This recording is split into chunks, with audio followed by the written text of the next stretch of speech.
Putting on. So, Michael, tell me a little bit about what you do. I hear you're doing a lot of creative stuff right now.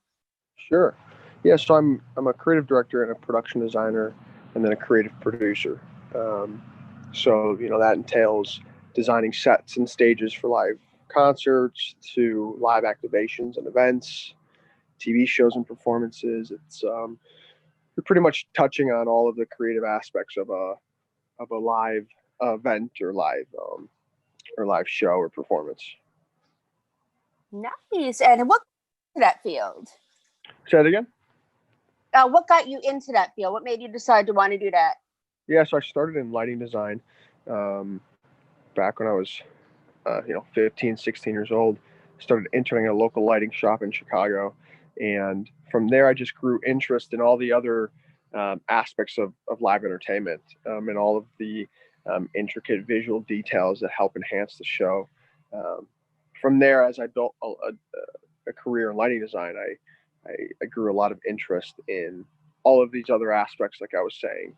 And production design kind of came second nature from lighting, and then from there it turned into creative direction, and that really opened the doors to so many opportunities in different areas to create. What are some current projects that you're working on? I'm working on a holiday special here in Chicago, to kind of put the audience in the holiday feel.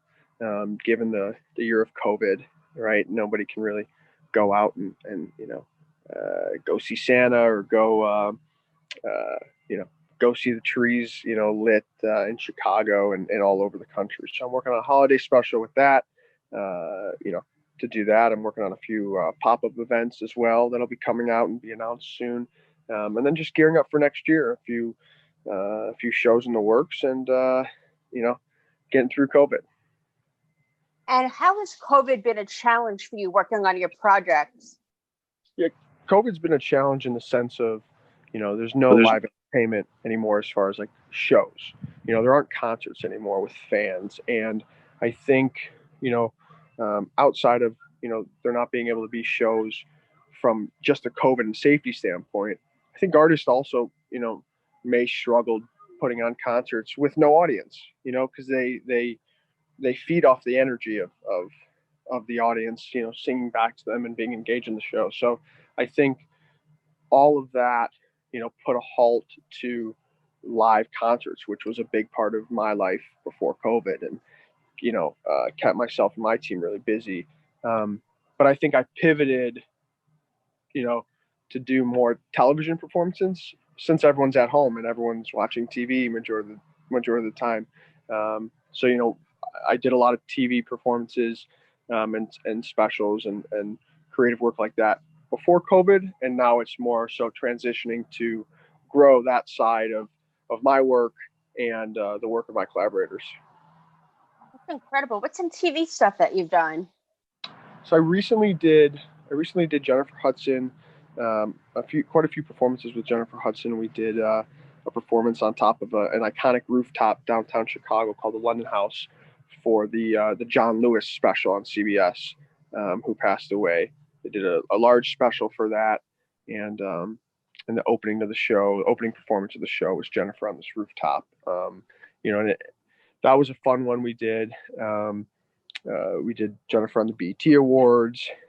We did her on the Democratic National Convention broadcast. So we've been Jennifer Hudson World for about a month or two, which has been incredible. And now starting to branch out with a few other artists that'll be coming up on these other TV specials. Nice. And I'm a huge fan Yeah, of Jessica.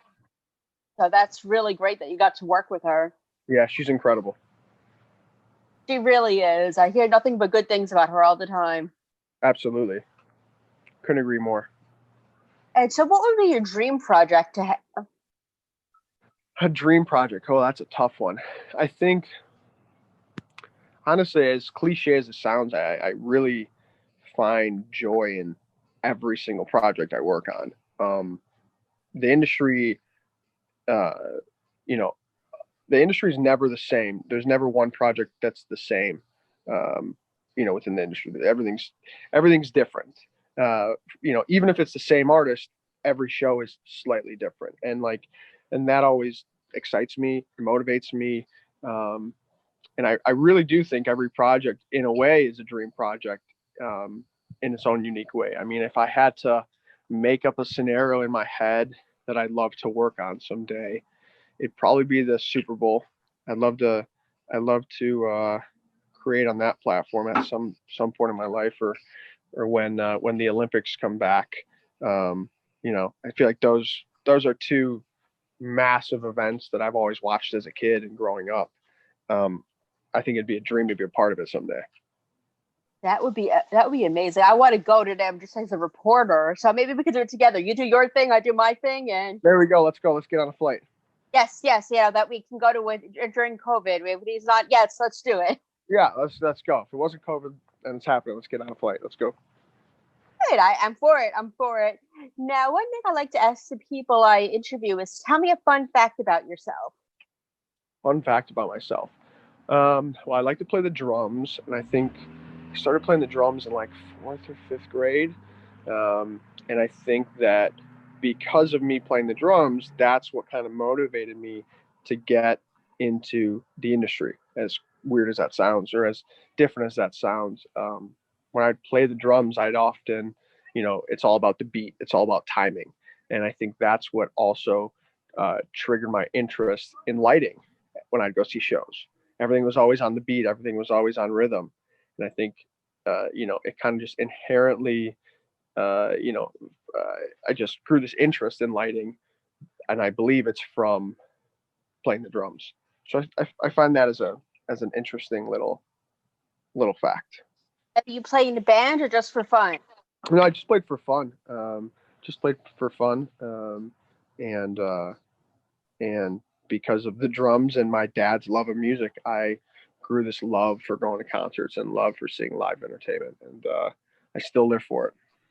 What was the best concert you ever been to? The best concert, oh man, um, not working, just a spectator.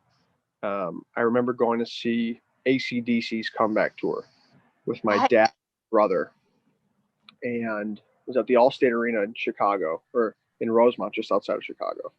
And this is before I was in lighting. I think I was in seventh grade. It was like seventh or eighth grade, and I remember it was the day before Halloween, and the next day I dressed up as Angus Young from um, from ACDC. that is, yeah. So that was the best show. It was so good that the next day I was like, I need to I need to I need to dress up as Angus Young for Halloween, I seventh hope or eighth grade. What was that? I hope people knew who he was. How legendary. Yeah, I feel like I remember having to explain it to a few people, but I'm sure all those people know about him now, or at least after I explained it to them. What was that? Sorry, you broke up. They just didn't have good taste back then. So I was fortunate that my dad was so involved, just musically, as far as just growing up and listening to all these bands and going to shows. So my dad taught me, and not only just, not taught me, but he introduced me to a lot of music. So that was really great. and since we're also a TV site, what are you watching on TV these days? Well, I try to. I try not to watch TV a ton, but when I do, I'm always in tune with all the TV specials that are happening, all the musical performances, all of the award shows. Those always pique my interest, just from a creative standpoint, and also seeing what my friends are doing. Um, in COVID, I watched a lot of series. Um, Binged Ozark, of course, like so many others did. And yeah, I really try to not watch a ton of TV, but when I do, I'm really just surfing, finding what's interesting that night. There's so much going on in the world. You also have to find some comedy to watch to lift your spirits, lift your mood. So I find myself lingering on True TV a bit. Watching Impractical Jokers and stuff like that, just to get some comedy in my life. Nice. Yeah, there's good. Yeah, Out Psych on. It's on Prime. Check it out. definitely. I definitely will. Watch something happy before I go to sleep at night. Otherwise, it's like everything in the world is Totally. nice. And where can we follow your stuff on social media? I'm on Instagram at M Apostolos, my last name, and then the company is on Instagram as well at Four Line Creative. Perfect. I'll send you a follow. So much for your time today. I truly appreciate you. Amazing. Thank you so much. Have a good one. Be safe. Bye-bye.